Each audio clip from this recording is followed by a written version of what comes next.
Amém, irmãos? Amém. Glória a Deus. Pode sentar, fica à vontade. A gente vai falar hoje sobre ressurreição dos mortos e juízo final. Amém? Nossa aula vai ser sobre isso hoje. E elas são doutrinas fundamentais dentro da fé cristã. A gente vai ver Paulo em Hebreus. Eu sempre falo Paulo, mas não é Paulo que escreveu Hebreus, tá, irmãos? O escritor de Hebreus, ele vai trazer no capítulo 6, dizendo que existiam elementos fundamentais, né, da fé cristã, e que aqueles irmãos, eles precisavam, né, avançar, mas eles ainda precisavam ser lembrados daquilo que era o princípio. E um desses princípios elementares aqui da fé cristã é justamente a ressurreição dos mortos e o juízo final. Amém?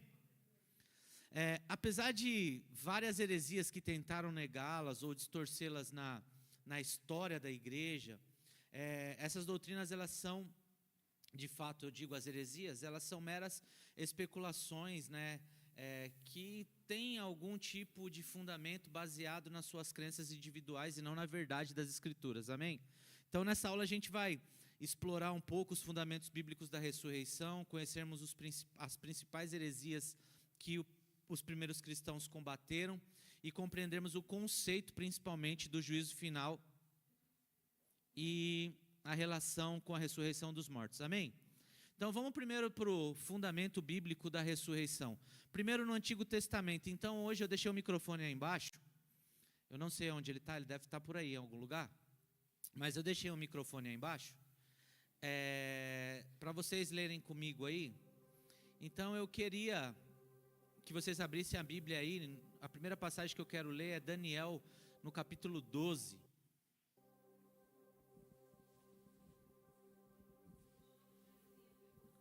Estava com a Isa. Tá aqui. Quem puder ler aí, Daniel, capítulo 12, versículo 2.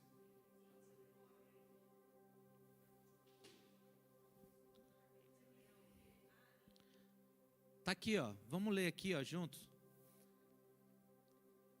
Lê aí, quem pode ler? Lê no microfone se você for ler, porque para sair na aula aí. Na Lives.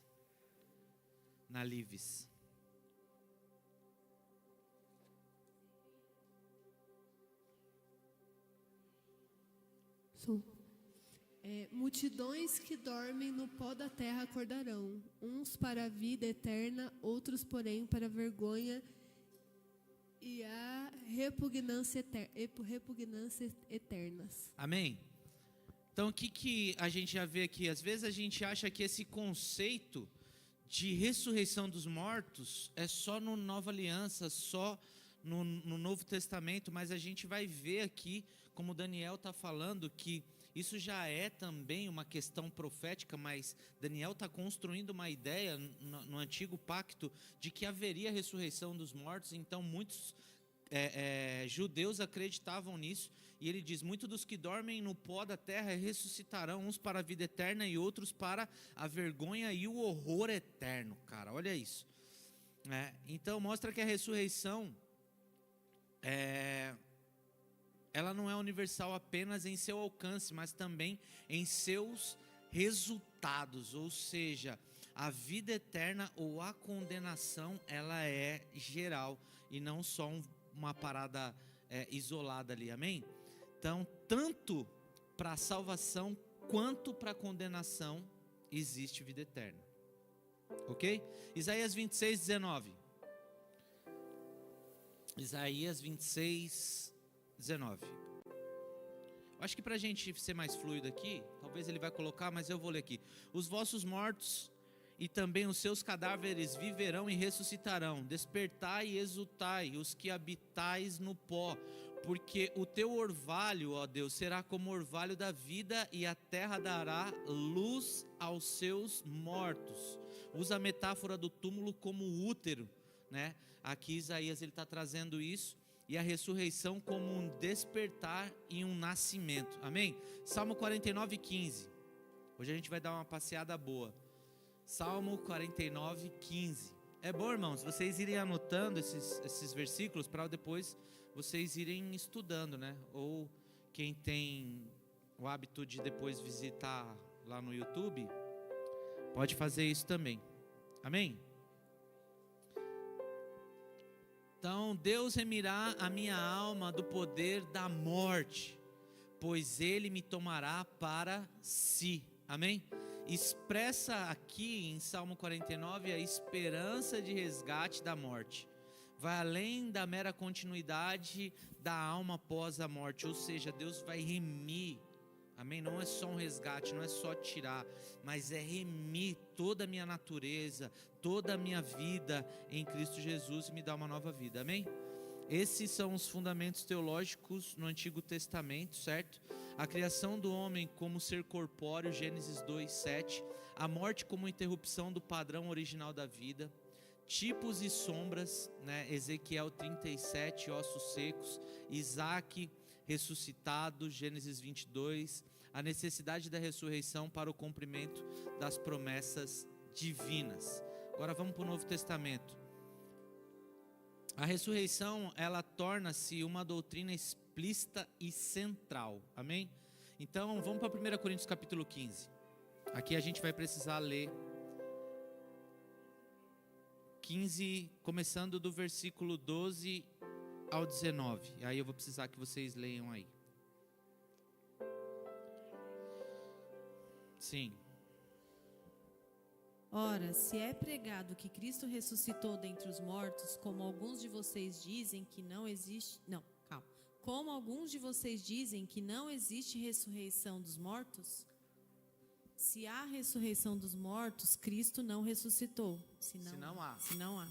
Se Cristo não ressuscitou, é inútil a nossa pregação, como também é inútil a fé que vocês têm. Mais que isso, seremos considerados falsas testemunhas de Deus, pois contra Ele testemunhamos que ressuscitou a Cristo dentre os mortos. Mas se os mortos não ressuscitam, Ele também não ressuscitou a Cristo. Pois se os mortos não ressuscitam, então Cristo não ressuscitou. Se Cristo não ressuscitou, a fé que vocês têm é inútil. E ainda estão em seus pecados. Ainda estão nos seus pecados. Nesse caso, também os que dormiram em Cristo pereceram. Se é somente para esta vida que temos esperança em Cristo, somos os mais miseráveis de todos os homens. Ou seja, aqui Paulo traz e combate, daqui a pouco eu vou falar um pouco sobre isso, né? A ideia de que, tipo assim, alguns estavam levantando em Coríntios. E eu vou falar isso no século I, e daqui a pouco a gente vai entrar mais propriamente dito nisso, que era o gnosticismo nessa época, né? Que combatia a ideia da ressurreição, certo? Então, Paulo está trazendo aqui que a centralidade da nossa fé cristã é a ressurreição. Entende ou não? E ele está falando, cara, não faz sentido a gente viver a vida que nós estamos vivendo, sendo que ela vai acabar agora. Estão me entendendo ou não? Sendo que nós não vamos ressuscitar em Cristo, sendo que nós não vamos ter a esperança da vida eterna com Cristo. Às vezes isso pode ser mal compreendido, ou talvez como alguns usam, né? É que existe um slogan meio da galera aí ferida, que é: o céu, ele é o suborno, e o inferno, ele é o contrário disso. Não é castigo. Que dá a ideia de tipo assim, mano, esqueci, mas eu vou lembrar aqui. Então assim, quando a gente pensa nisso, mas foi o que Cristo de fato, Ele trouxe, era o que aqueles apóstolos viviam, eles entregaram, por quê? Porque existia a esperança da vida eterna, por isso que eles estavam entregando a sua vida em prol dessa verdade. Não simplesmente, irmãos, para entrar numa realidade de céu, com um chão de ouro, não era isso. Mas era viver a eternidade com Cristo e com Deus, na plenitude. E eles provaram um pouco do que era a realidade de Deus através de Jesus na terra. E eles, cara, a gente não quer viver a nossa vida para nós mesmos, nós queremos viver essa vida eternamente com Cristo. Então, Paulo está trazendo aqui que a centralidade da ressurreição, ela faz parte, né, da nossa fé cristã. Então a gente precisa entender que um dos temas centrais da fé cristã é a ressurreição. Amém? Versículo 20 ao 28. Cristo como a primícia da ressurreição. A gente vai ver aqui.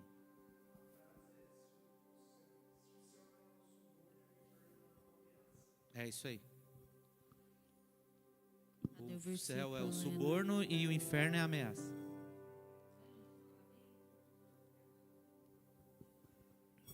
Quando, porém, tudo estiver sujeito a ele, então o próprio Filho... Não é 28 não, 15 e 20. 15 e 20 ao 28. Contudo, de fato, Cristo ressuscitou dentre os mortos, sendo ele as primícias entre aqueles que dormiram. Visto que a morte veio por meio de um homem, também a ressurreição dos mortos veio por meio de um homem. Da mesma forma que em Adão todos morrem, em Cristo todos voltarão a viver.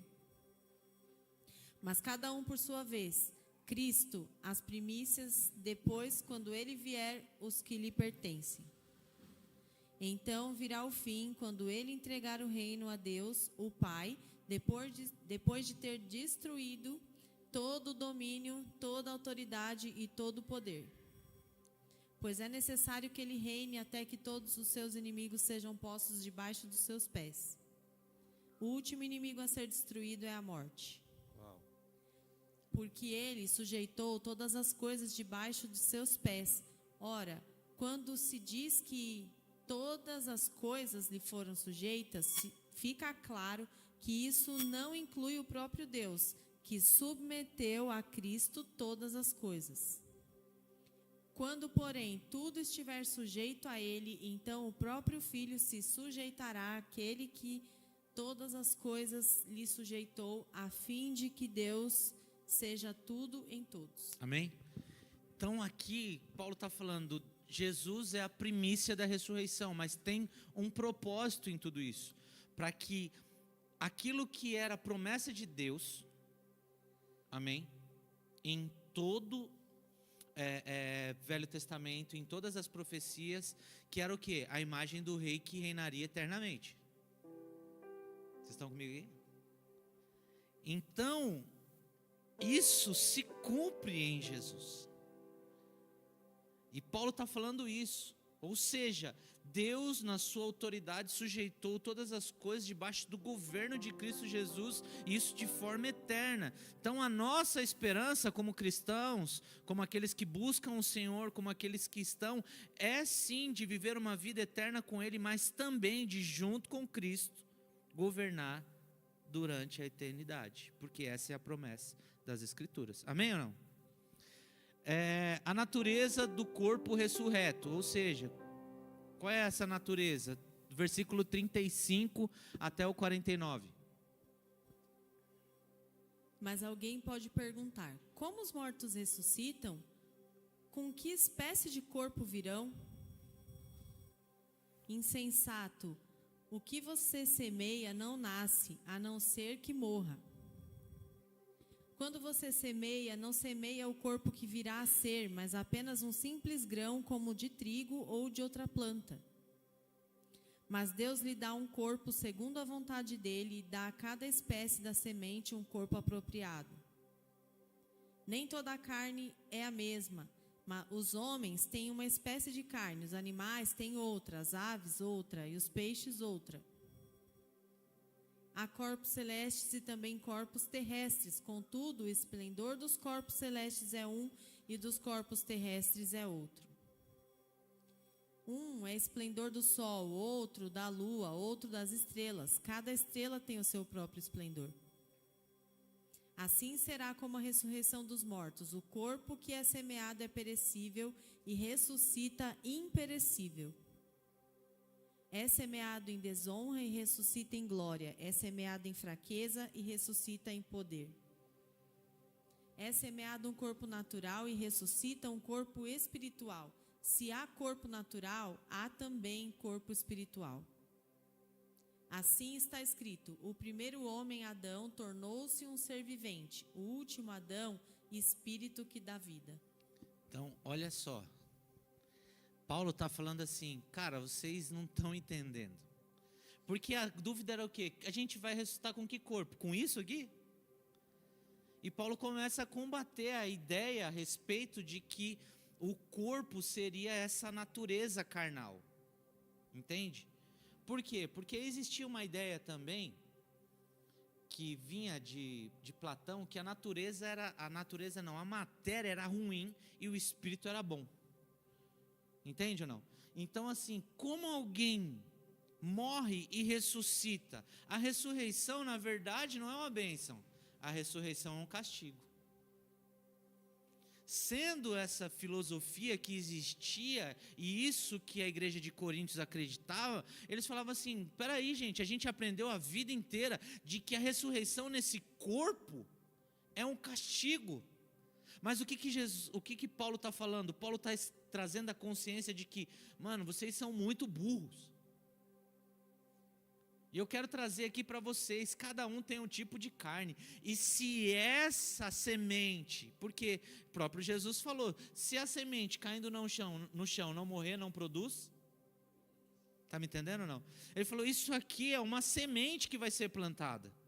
Não vai ser esse corpo, o corpo que Cristo vai nos dar é outro corpo. Ou seja, a natureza do corpo que nós vamos ter na ressurreição é espiritual e não carnal.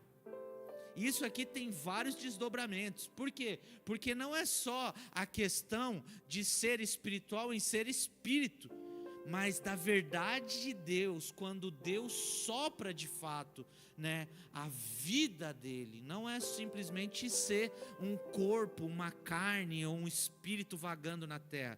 Jesus, de forma ressurreta, foi tocado, ou não? Quando ressuscitou, ele foi tocado, não foi? Mas ele também passou parede, comeu, está entendendo? Então é incompreensível o que Paulo está querendo trazer aqui. Ele falou, cara, não quero perder muito tempo tentando explicar para vocês. Por quê? Porque, cara, vocês são insensatos, vocês não conseguem ter profundidade, vocês não querem aprender, vocês não querem entender o que a gente está querendo explicar. Vocês querem viver a vida de vocês baseada na sua vida e acabou, certo? E aí a gente vai agora para a transformação final na volta de Cristo, que é do versículo 50 a 58. Irmãos, eu declaro a vocês que carne e sangue não devem herdar o reino de Deus, nem o que é perecível pode herdar o imperecível. Eis que eu digo um mistério, nem todos dormiremos, mas todos seremos transformados. Em um momento, em um abrir e fechar de olhos, ao som da última trombeta, pois a trombeta soará, os mortos ressuscitarão incorruptíveis e nós seremos transformados. Pois é necessário que o que é corruptível se revista da incorruptibilidade e o que é mortal se revista da imortalidade. Quando, porém, o que é corruptível se revestir da incorruptibilidade e o que é mortal da imortalidade, então se cumprirá a palavra que está escrita: a morte foi tragada pela vitória. Onde está, ó morte, a sua vitória? Onde está, ó morte, o seu aguilhão? O aguilhão da morte é o pecado e o poder do pecado é a lei. Mas graças a Deus que nos dá a vitória por meio do nosso Senhor Jesus Cristo.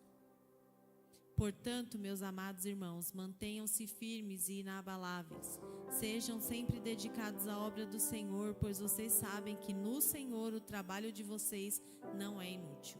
Amém? O que Paulo está trazendo aqui, cara? Ele está trazendo para nós o seguinte: essa natureza corruptível vai deixar de existir. Ele está construindo aqui que de fato existe uma herança que Deus nos entregou.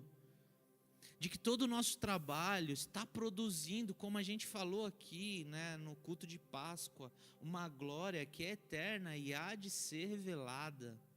Então a gente vê que Paulo está trazendo a consciência da igreja, dizendo assim: cara, deixa eu falar para vocês, está vendo o sofrimento que vocês estão passando, as lutas que vocês estão enfrentando, tudo isso que vocês estão passando, estão produzindo eternidade, vida eterna, não é em vão.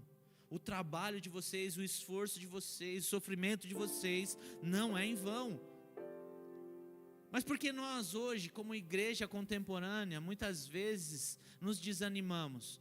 Porque toda a nossa esperança é nesse tempo presente. Toda a nossa esperança é sobre bênção, sobre algo que vai acontecer nessa vida somente. Amém?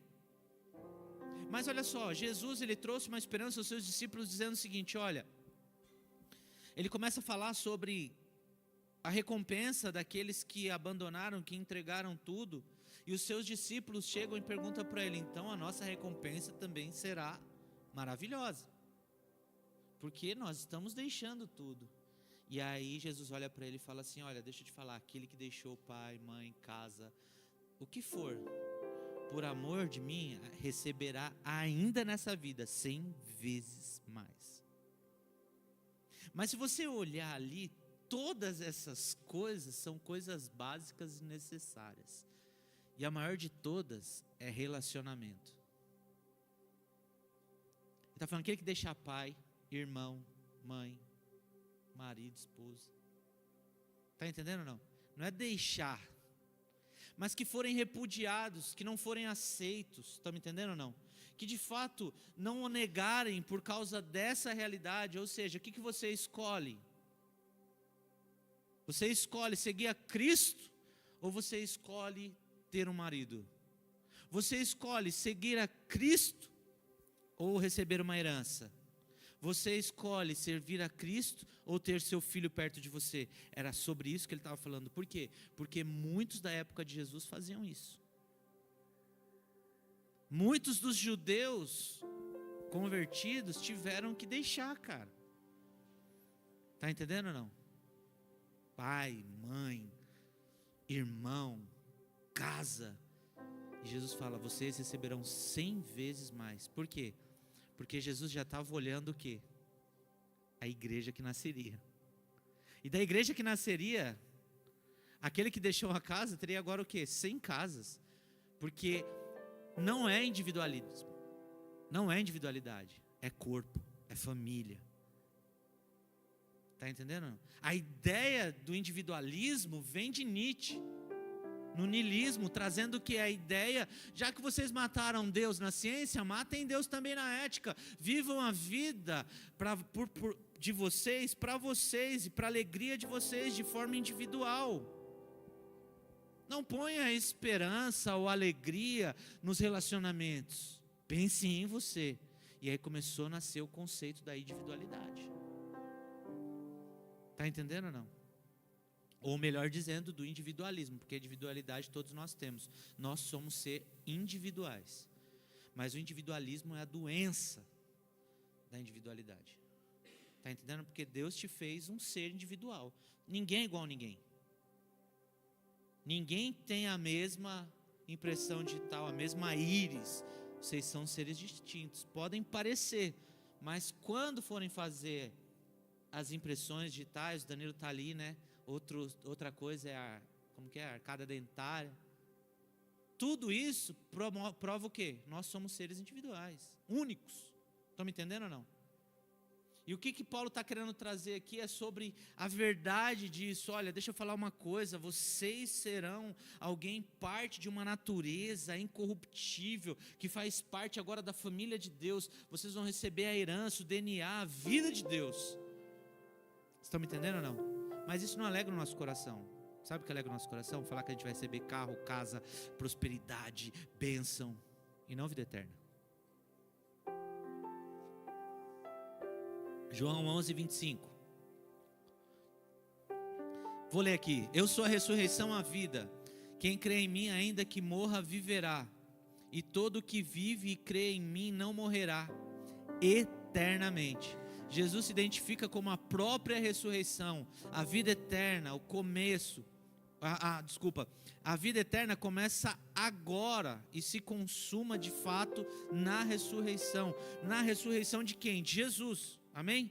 Então, irmão, você não vai viver a vida eterna. Todos aqueles que creem em Jesus já estão vivendo eternamente. Já estão vivendo de maneira eterna. Porque a forma como nós estamos vivendo agora reflete a nossa eternidade. Ficou claro aqui ou não? A forma como nós estamos vivendo está mostrando se nós somos salvos ou não. Não é o fato de frequentarmos uma igreja que diz, você é salvo. O que mostra que nós somos salvos são os frutos da ressurreição de Cristo, da esperança nele. Aonde nós colocamos de lado todo o nosso orgulho, vaidade, e colocamos a vida de Cristo em primeiro lugar. Amém? Filipenses 3:20. Pois a nossa pátria está onde? Nos céus, de onde também aguardamos o Salvador, o Senhor Jesus Cristo, o qual transformará o nosso corpo de humilhação para ser igual ao corpo de sua glória. Transformação do corpo na ressurreição. Amém? E a conformidade com o corpo glorioso de Jesus. Agora a gente vai para a parte 2 dessa aula, que são as heresias históricas sobre a ressurreição. Amém? Ao longo da história da igreja, a gente vai ver diversas heresias que tentaram negar ou distorcer a doutrina da ressurreição.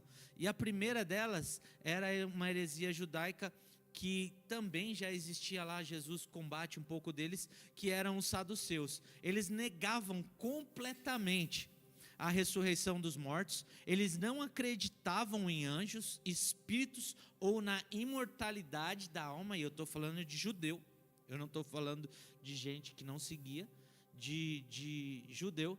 E Jesus, ele confrontou diretamente essa doutrina em Mateus 22, 23 ao 33. Vamos ler aí.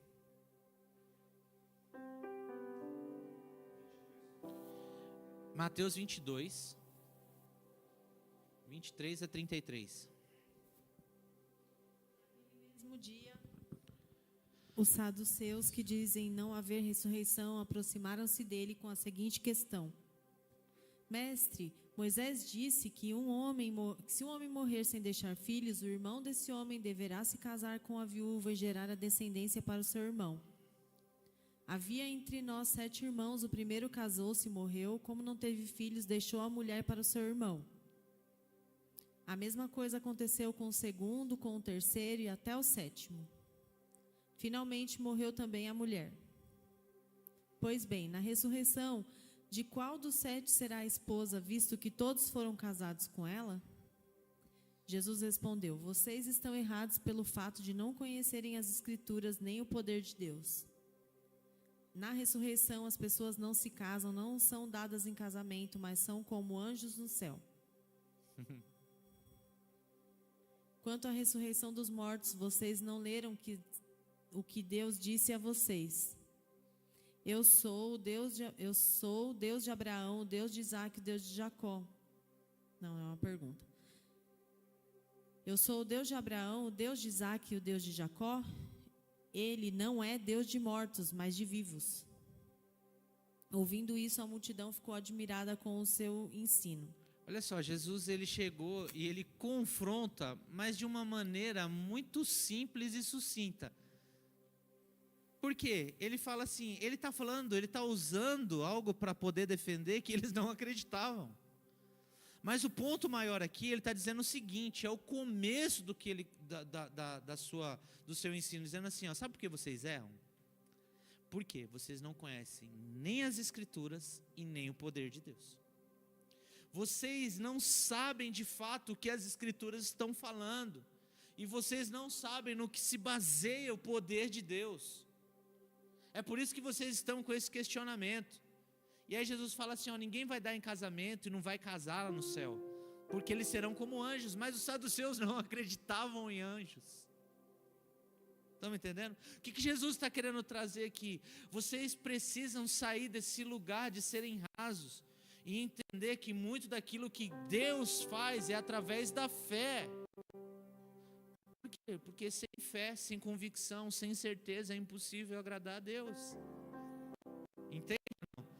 Então Jesus, ele trata ali um ensinamento, né, combatendo a ideia, mas o tema central aqui, se a gente não quer cair em conceitos de heresia,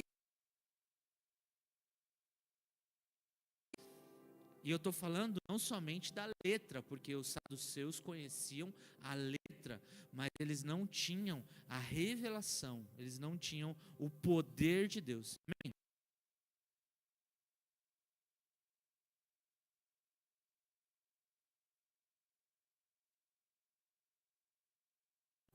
Você lembra?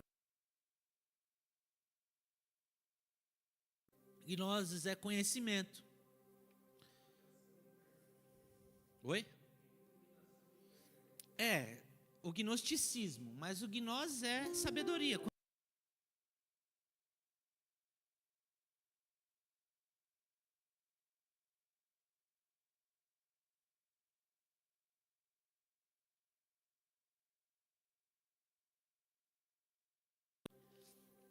O gnosticismo, ele era forte no século I até o século III, certo? E ele era baseado no dualismo, ou seja, entre o espírito, que era bom, amém? Isso vem dessa herança platônica, e da matéria, que era má, amém? Então eles rejeitavam a ressurreição física por considerarem o corpo e matéria como intrinsecamente má. Então assim, como que alguém vai ressuscitar se o negócio é mau? Se o corpo é mau, por que Deus vai ressuscitar o corpo? E muita dessa baboseira aqui que Paulo está combatendo era a respeito dessa vertente. Vocês estão comigo ou não? E assim, irmãos, talvez vocês acham que tipo assim, isso não acontece nos dias de hoje. Não, acontece nos dias de hoje. Tem um moleque aí que está fazendo sucesso pra caramba aí, entendeu? E ele esses dias fez um vídeo com outro brother aí que é um youtuber aí conhecido, comediante, que eu esqueci o nome dele. E no carro ele fala, cara, Jesus não ressuscitou literalmente. Porque é a ideia do gnosticismo. Está entendendo? É a ideia do gnosticismo. Eles acreditavam na salvação através do conhecimento secreto, ou seja, da gnosis, ou seja, existe algo, uma revelação profunda que vai levar a gente a um estado elevado de alma e vai fazer a gente ser salvo. Por quê? Porque aí, sabe o que Cristo chama? Sabe como se chama? Sabe como o gnosticismo moderno é chamado? Red Pill.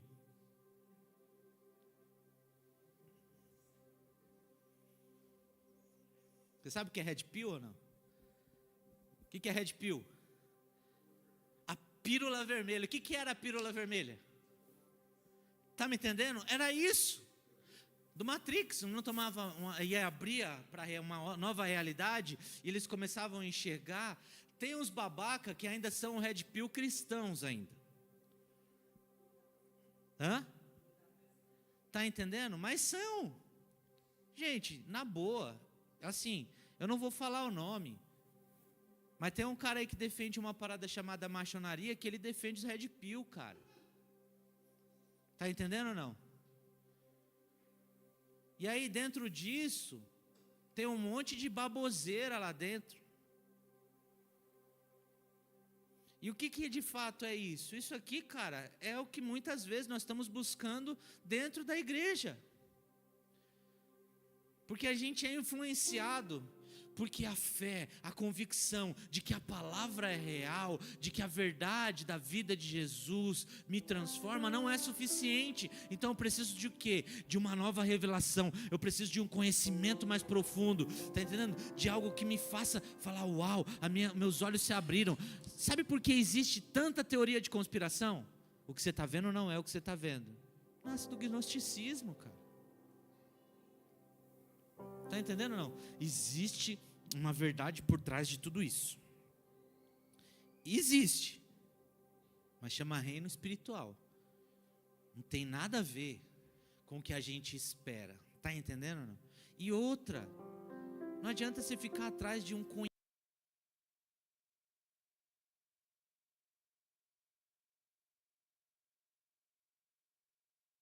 Já não há mais segredo. Já não há nada mais ser revelado. Está me entendendo ou não? Já foi tudo exposto na vida de Jesus. A vida de Jesus é de fato a revelação de toda a palavra de Deus. A vida e obra de Jesus é o Evangelho. Amém? Então não tem mais, eu preciso de uma revelação. Sim. Sim. Sim. Já existia isso, as viúvas, né, as mulheres novinhas que ficavam atrás de novidade. Tudo isso vem do quê? Dessa escola. Está entendendo? Do gnosticismo.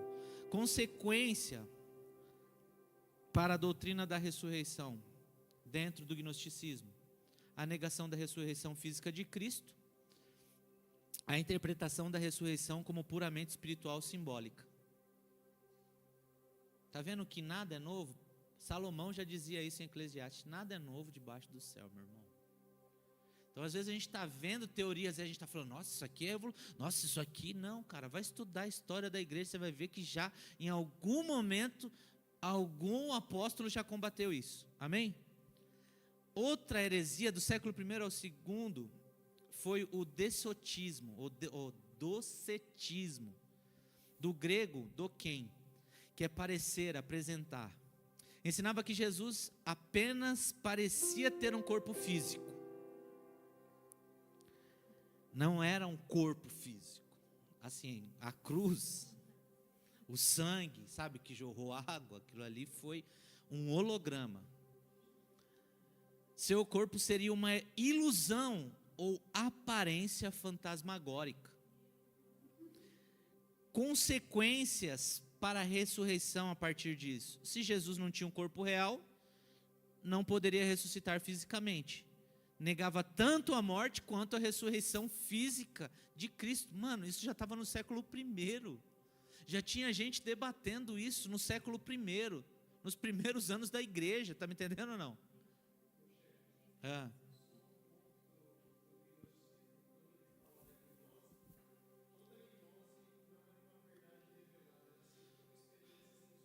Sim, também. Porque gerava algum tipo de sensação. Porque, irmãos, deixa eu te falar uma coisa. Isso está dentro da gente. Quando você ouve algo muito impressionante, te gera uma sensação. Ou não? Quando você ouve algo, alguém falando algo, explicando algo, que é tipo, cara, meu Deus, entendi. Dá um, meu Deus. Está entendendo? E era o que a gnose fazia. Outra, já era também uma tentativa de, direta não, né? Era uma defesa, né? Era uma palavra apologética, ou seja, na defesa da fé de que Cristo tinha um corpo. Amém? E aí vai falar assim, acaso o Espírito tem carne e osso? Meu Deus, tem um corpo, está vivo. Isso é versículo, tá, irmão? Isso aí não é só, tipo, o menino que escreveu isso, pegou assim, não. Do nada, olha, acaso o Espírito tem carne e ossos? Né? Não, ele tem uma palavra, tem um versículo que faz esse questionamento. O Cerinto, no final do século I, também foi outra heresia combatida que distinguia entre Jesus, homem natural, e Cristo, um ser divino. Então, tipo assim, eram duas coisas. Ele não era... Existia Jesus, o homem natural, e Cristo, que era um ser divino. Ensinava que Cristo divino nasceu sobre Jesus no batismo. Ou seja, quando o batismo de João vem, o Espírito desce, e aí Deus o faz ser divino. Afirmava que Cristo divino abandonou Jesus antes da crucificação. Então tinham dois, está entendendo ou não? Dentro de um. A consequência para a ressurreição dessa heresia: apenas o homem Jesus teria morrido. Certo? A ressurreição seria apenas do homem Jesus, não do Cristo divino. E isso, irmãos, é algo que é defendido por muitos até hoje. Isso não é algo... Então você vai encontrar gente que talvez você vai falar, não, isso é uma loucura. Mas quando eles apresentarem os argumentos, você precisa ter o quê? Os seus argumentos. Por isso que Paulo fala que a gente precisa estar preparado para quê? Para que nós possamos defender a nossa fé. Aquilo que nós acreditamos. E nós acreditamos o quê? Em um Cristo que tinha um corpo e ressuscitou, foi morto e ressuscitou. Amém?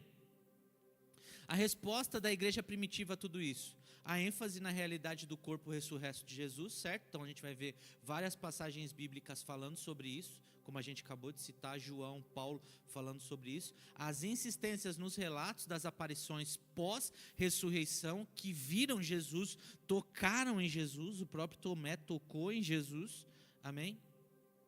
A defesa da futura ressurreição corporal dos crentes, então, era defendido e é defendido e precisa ser defendido, que nós vamos ressuscitar. Essa precisa ser a nossa esperança, irmãos.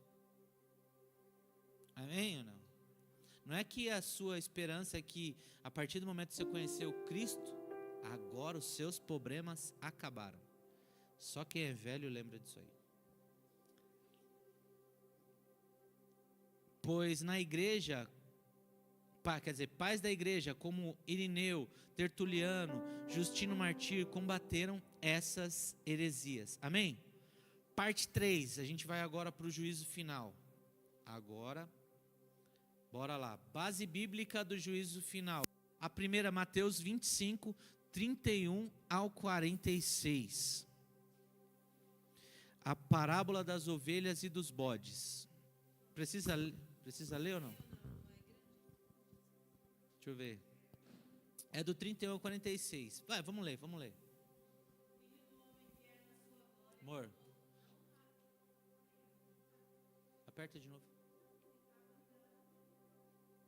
É que dava no mudo. Aperta aí, mais uma vez. Aperta mais uma vez. Só para isso. Quer que eu leia? Leia. Quando o Filho do Homem vier na sua glória, com todos os anjos, ele se assentará no seu glorioso trono. Todas as nações serão reunidas diante dele, e ele separará uma das outras como o pastor separa as ovelhas dos bodes. Ele colocará as ovelhas à sua direita e os bodes à sua esquerda. Então o rei dirá aos que estiveram à sua direita: venham, benditos do meu Pai. Recebam como herança o reino que foi preparado para vocês desde a criação do mundo. Pois eu tive fome e vocês me deram de comer. Tive sede e vocês me deram de beber. Fui estrangeiro e vocês me acolheram. Necessitei de roupas e vocês me vestiram. Estive enfermo e vocês cuidaram de mim. Estive preso e vocês me visitaram. Então os justos lhe responderão: Senhor, quando te vimos com fome e te demos de comer, ou com sede e te demos de beber? Quando te vimos como estrangeiro e te acolhemos, ou necessitado de roupas e te vestimos? Quando te vimos enfermo ou preso e fomos te visitar? O rei responderá: em verdade lhes digo, que tudo o que vocês fizeram a alguns desses meus pequenos irmãos, a mim o fizeram. Então ele dirá que estiveram à sua esquerda: malditos, apartem-se de mim para o fogo eterno, preparado para o diabo e os seus anjos. Pois eu tive fome e vocês não me deram de comer. Tive sede e vocês não me deram de beber. Fui estrangeiro e vocês não me acolheram. Necessitei de roupas e vocês não me vestiram. Estive enfermo e preso e vocês não me visitaram. Eles também responderão: Senhor, quando te vimos com fome, com sede, estrangeiro, necessitado de roupas, enfermo ou preso e não te servimos? Ele responderá: em verdade lhes digo que tudo o que vocês não fizeram a alguns desses pequenos, também não fizeram a mim. 46. Então estes irão para o castigo eterno, mas os justos para a vida eterna. Amém? Amém. Então por que Paulo está falando da ressurreição e do juízo eterno? Porque a gente precisa entender que vai chegar o dia do grande julgamento. Aquele que hoje é o nosso advogado será também o justo juiz.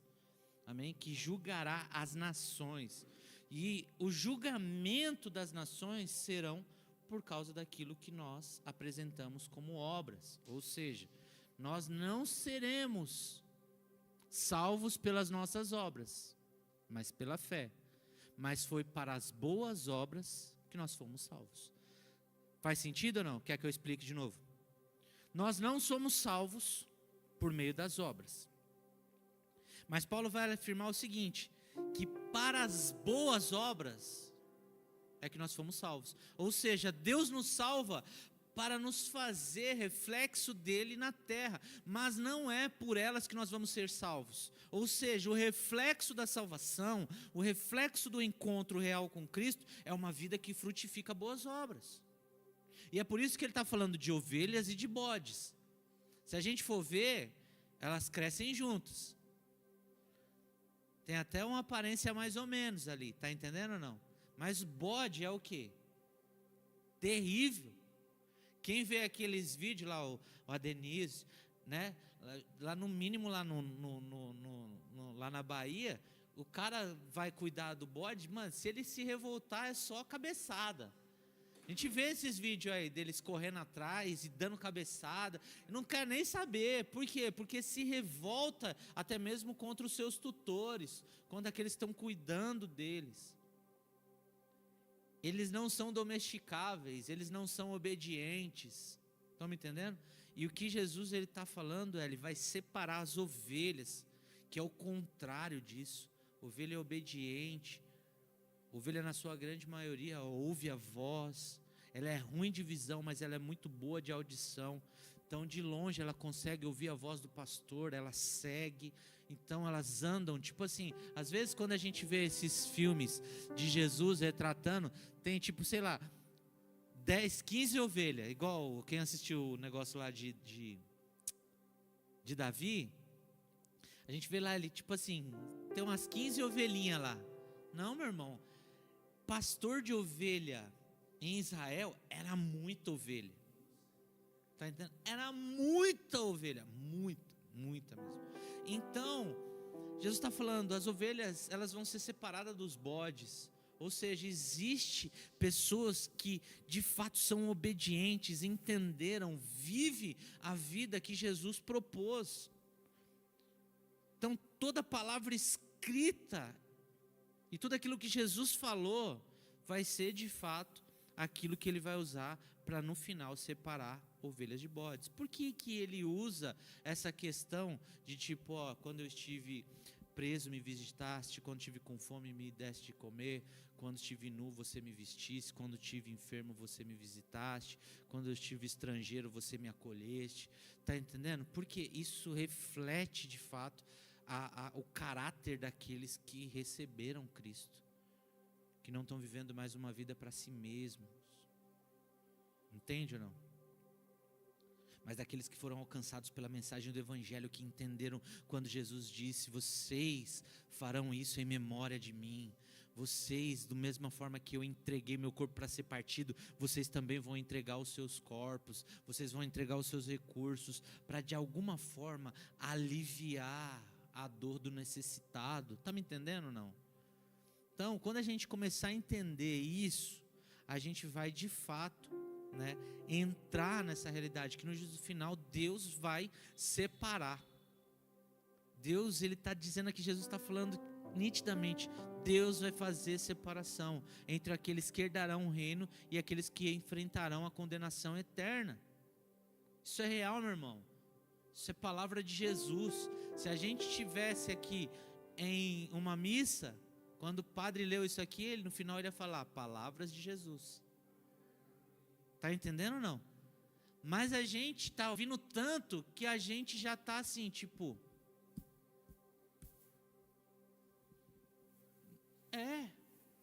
tá entendendo ou não? A gente já não consegue mais se atentar de que haverá um juízo eterno e a maneira como você está vivendo hoje vai ditar a sua eternidade. Apocalipse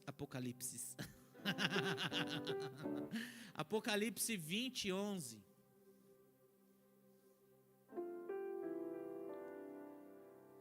Apocalipse 20, 11.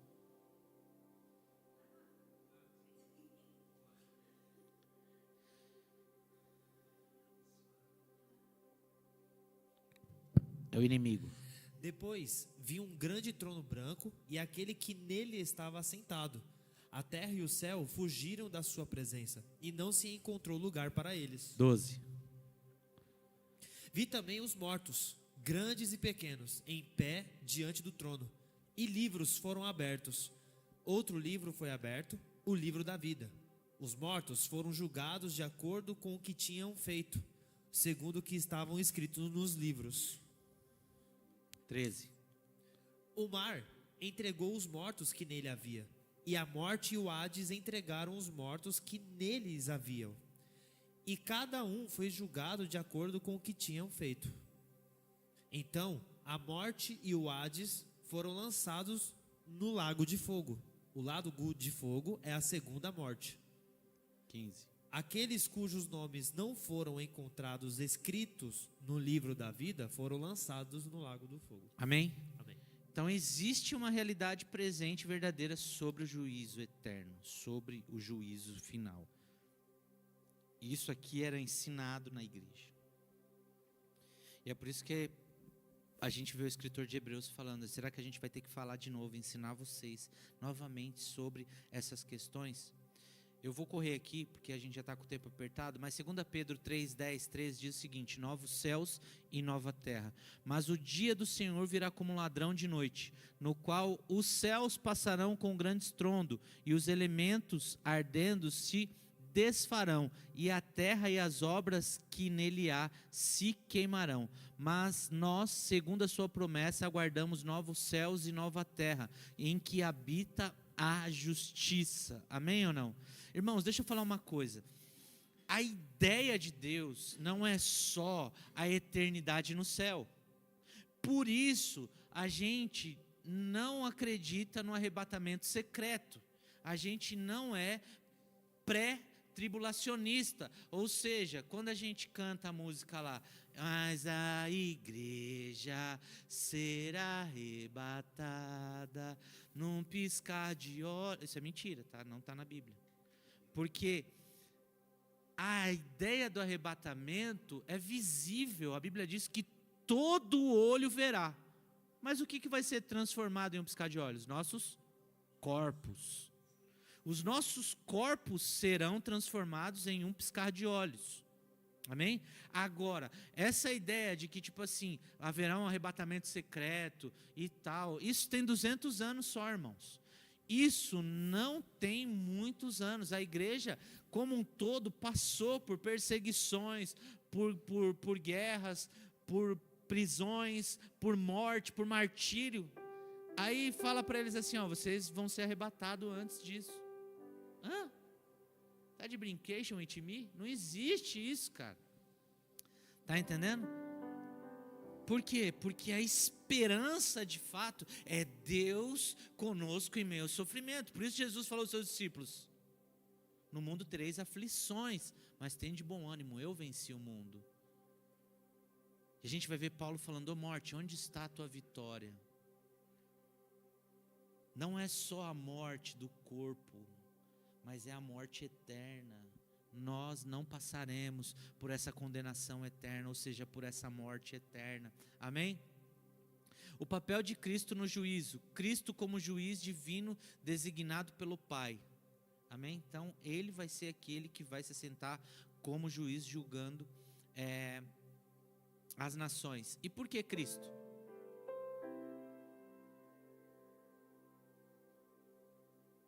Por que Cristo vai julgar a gente?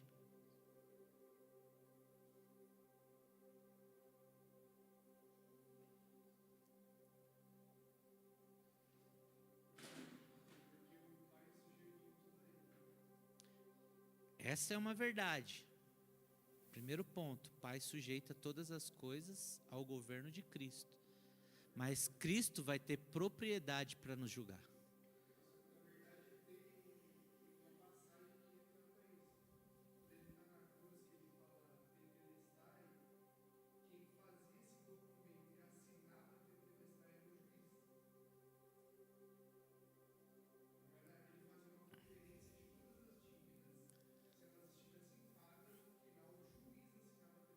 Está consumado, está paga. Está entendendo? E ele volta por quê? Porque ele viveu. Ou seja, por mais que a gente atribua todo o fator de santidade a Jesus somente pela sua ideia divina, isso é mentira. A Bíblia vai falar que ele aprendeu a obediência por aquilo que sofreu. Entende ou não? Então nós precisamos entender isso, senão a gente não avança. Senão a gente vai viver uma vida, irmãos, de fábula. Paulo vai falar isso. Ou seja, há poder para vencer o pecado, há poder para vencer de fato a nossa vontade. Quando nós sujeitamos a nossa vida, entregamos toda a nossa vida a Cristo. Mas a gente traz Deus.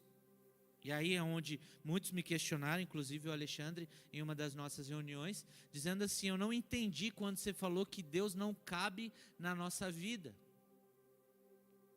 Deus não vai vir sobre nós. Deus não cabe na nossa realidade de vida, naquilo que nós projetamos de vida. Está entendendo ou não? Ou seja, eu vou viver a vida do jeito que eu quero e Deus vem agora para viver a minha vida. Não, irmãos. É por isso que Jesus ele olha para Nicodemos e fala: necessário é nascer de novo. Se você não abandonar a sua velha vida para viver o propósito de Deus, você não foi salvo. Se você está vivendo uma vida que se baseia em você mesmo, no seu desejo, de que você vive a sua vida como você bem quer, você não foi salvo. É duro dizer isso, mas é a realidade. Qual é o fator de salvação? Quando eu não só entrego a minha vida para um corpo, para uma vida aqui eclesiástica, para um trabalho eclesiástico, no domingo, na terça, ou seja lá quando for, está entendendo? Mas quando de fato Deus é o centro da minha vida, ou seja, tudo que Ele é e tudo que Ele me disse, eu tenho buscado através do Espírito viver, porque sozinho também você não consegue. Amém? Então você vai ver que vai ter tempos em que o Espírito vai te pedir uma coisa: perdoa, ama, traz para perto, deixa aí, está entendendo? Mas a gente precisa de fato estar o quê? Atentos àquilo que Jesus está falando. Amém? Diferentes interpretações teológicas. Vamos lá, rapidinho passar por isso. A escola amilenista, ou seja, não acredita no milênio, certo? Sempre que a gente vê o a antes de alguma palavra, tipo amilenista, anomia, significa não. Eu nego a ideia de que exista o milênio, entendeu? Então não existe o milênio, que a gente vai ver falando de Apocalipse. Esse milênio, ele é algo teórico, sei lá, é uma paráfrase, não é de fato, isso não é uma realidade. Os amilenistas, eles creem e não faz a distinção cronológica entre a segunda vinda, o arrebatamento e a participação do novo céu e nova terra. Ou seja, uma única ressurreição geral de crentes e incrédulos, adotada pela Igreja Católica Romana, Ortodoxa, orientais e protestantes históricos. Amém? Escola pós-milenista.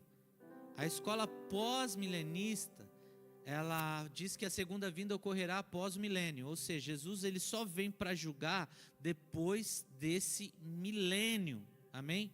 Que também não é literal. Amém? A era presente se mistura com o milênio conforme o progresso do evangelho. Então, tá tudo ali, não tem 1000 anos dividido, certo? Agora, a escola pré-milenista histórica, que é a que eu sou, e espero que você também seja, é de que a segunda vinda e o arrebatamento, eles são simultâneos, amém? Jesus vem, arrebata a igreja. O pré-milenista dispensacionalista, o arrebatamento é antes da grande tribulação, ou da segunda vinda, ou seja, eles são pré-milenistas, pré-tribulacionistas. A gente não, a gente é pré-milenista histórico, amém ou não? Estão bem aí? Qual que é a relação entre ressurreição?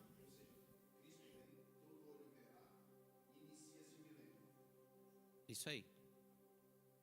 Conclusão e aplicação. Ressurreição dos mortos e o juízo final, não apenas doutrinas abstratas, mas verdade que tem implicações profundas para a nossa vida. E quais são?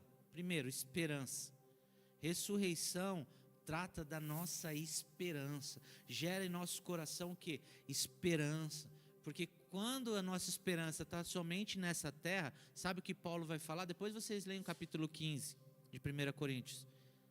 Comam e bebam, vivam. Comam, bebam e vivam, se alegrem. Por quê? Porque não faz sentido. Entendeu ou não? Não sofram.